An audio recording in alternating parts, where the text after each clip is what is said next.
विष्णु हाथ जोड़ के बोले को समझाए हो, त्रिलोकी ने तांडव नाचो तीन लोग थर्राए हो।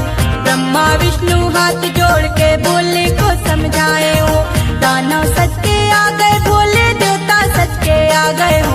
भूत परीत भी संग में लाए हो, दानव सच के आ गए बोले देवता सच के आ गए हो।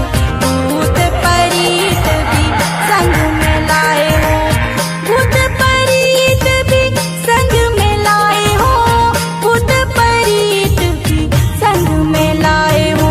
झूमत झूमत आ गए बोला झूमत झूमत आ गए हो, भूत परीत भी संग में लाए हो, भूत परीत भी संग में लाए हो।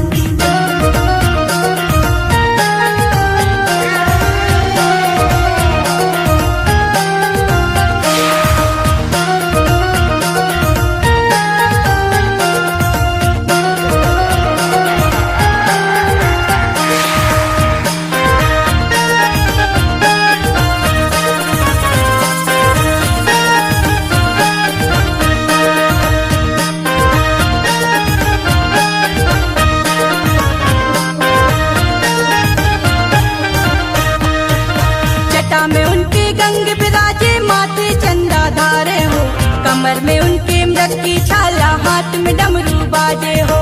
जटा में उनके गंग विराजे माथे चंदा धारे हो, कमर में उनके मृग की छाला हाथ में डमरू बाजे हो।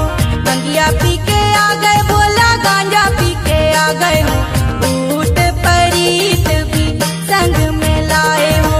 गंगिया पी के आ गए बोला गांजा पी के आ गए हो, भूत परीत भी संग में लाए हो, भूत परीत भी संग में लाए हो, भूत परीत भी संग में लाए हो। झूमत झूमत आ गए बोला झूमत झूमत आ गए हो, भूत परीत भी संग में लाए हो, भूत परीत भी संग में लाए हो।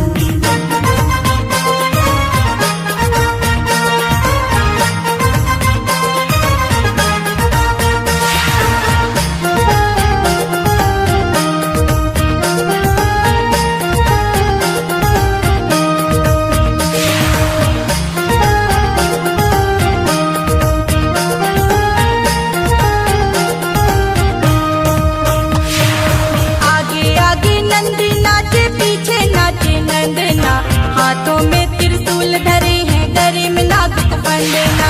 आगे आगे नंदी नाचे पीछे नाचे नंदना, हाथों में त्रिशूल धरे हैं गले में नाग को फंदना। देह में अपने राख लपेटे कंठ में विष को धारे हो, भूत परीत